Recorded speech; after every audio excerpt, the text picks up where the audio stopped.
Hi, welcome to RCKicks. On today's show, well, we're going to be building a BBX. Yes, a Tamiya BBX has finally arrived on the show, and I'm going to build it up in this episode. So we've got to lay it all out, get the spanners and tools out, and crack on and get this one done. It's been one that I've been looking forward to for quite a long time.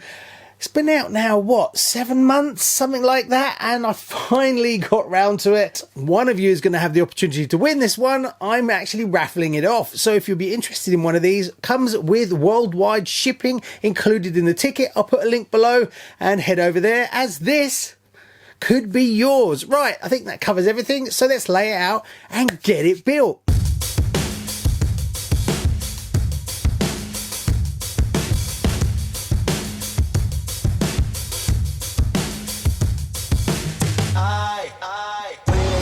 Someone to save.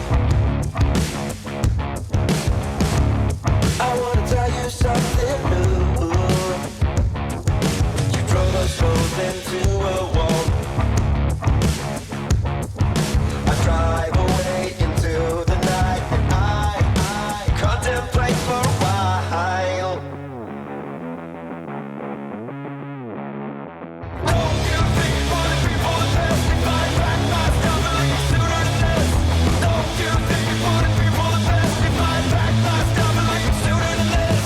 Don't you wish I would've been someone else? I wanna feel your gap without making a mess at you. Oh, won't you tell me something new? I wanna tell you something new.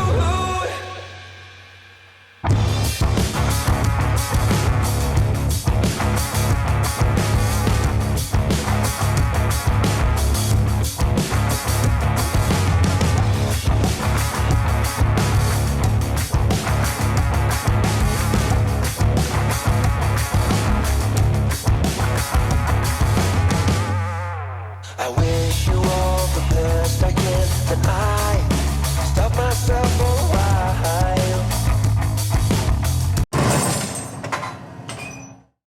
Right, that's everything laid out. So we kick off on page 4, where we're going to be building up the diff. And the first thing that's really nice to see is that you actually get an alloy diff nut. Yeah, that makes a change, doesn't it, Tamiya? Yeah. TD4, TD2, Anyway, we'll skip over that. Right, let's crack on and get the diff built. Right, let's turn our attentions to the diff. I'm super excited about this one. It shouldn't be too difficult, if I'm honest. It's a standard diff, so let's just grease it all up, fit it together and get it in the car. Now I find using an old paintbrush is a great way to spread out the grease evenly on parts and get to areas that you can't with the tube. Now a nice little tip so you don't drop the balls all over the place is to get some grease and get it into the holes of the main part of the diff. If you work it in nicely, as you drop the balls in, they won't fall all the way through. Now I'm a trained professional, but what you might want to do is put underneath this a tray, so if the balls do fall through, you won't lose them. Now there is a metal spacer that goes in between the two bearings in the center of the diff. Make sure you include this, don't leave it out. Now a nice little tip when you're trying to build up the bearings on the main pin is get a good blob of moly grease. That way you can place the bearings into the moly grease and it will hold them and they won't fall off. You can clean off the excess afterwards, but this is a fantastic way to get all those small bearings in place. You will notice throughout this video as I'm building up the car that I've added a few hop-up extras just to give you an idea of what's available. What I did find is there is a hell of a lot of BBX upgrades, be it from Tamiya or aftermarket, so you can throw quite a substantial amount of money at this car.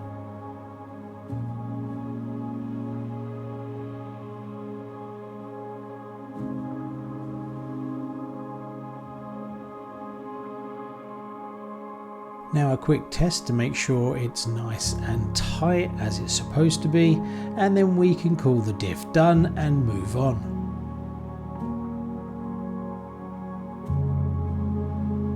Now we move on to step 3.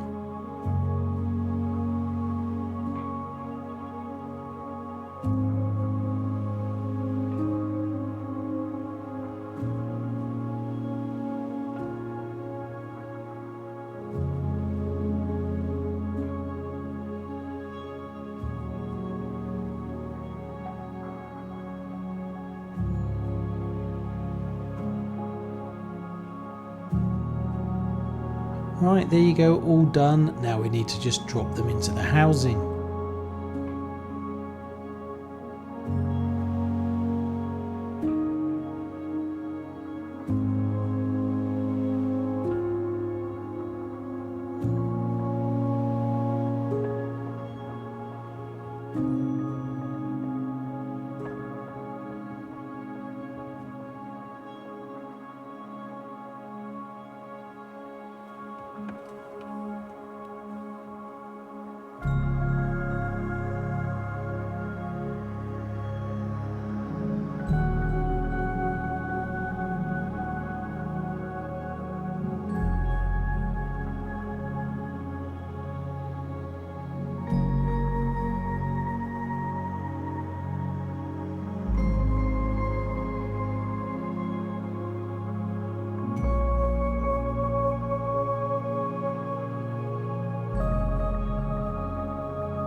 Now I was quite surprised. I tried to put a brushed motor in this one and I found I couldn't line up the pinion, so I had to put a brushless one in it.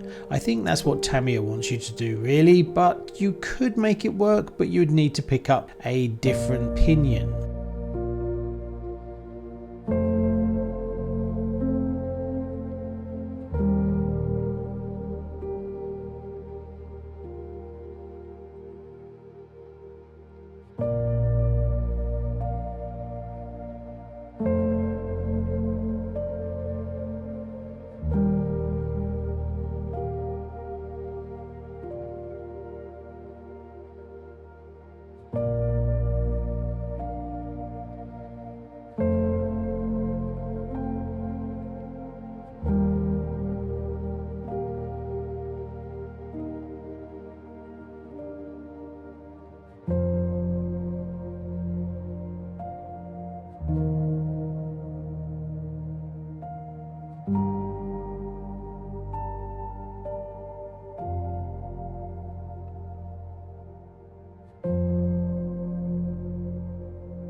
Now we move on to fitting the servo, and this is where I started to hit some troubles. I had a full size servo, I didn't check the manual, but you need to have a low profile one.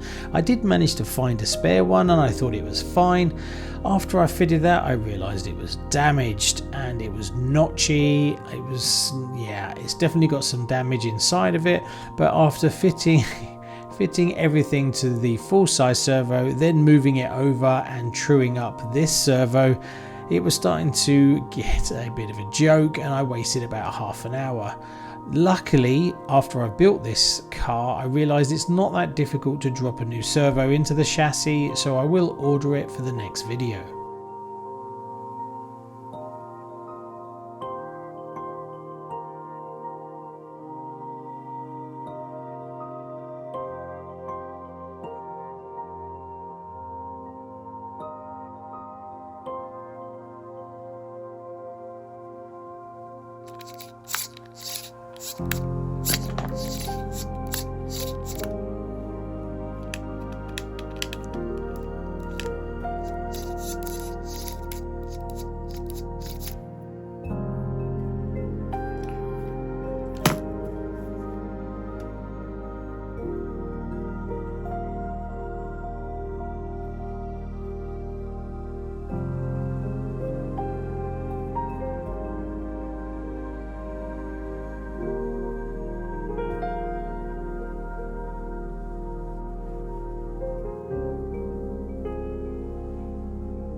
if I could just ask you to take 2 seconds, if you've watched the videos and you've watched a few and you enjoy it, to hit that subscribe button. 58.6% of you that watch the channel aren't even subscribed. It costs you absolutely nothing. And being that we're such a small RC channel, every new subscriber really helps the algorithm find our content and push it out to more RC fans like you. Right, grab that 6S battery, plug it into that 3S ESC, let that magic smoke out, and take a good whiff.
So after a good few hours spannering, I now have a fully built chassis.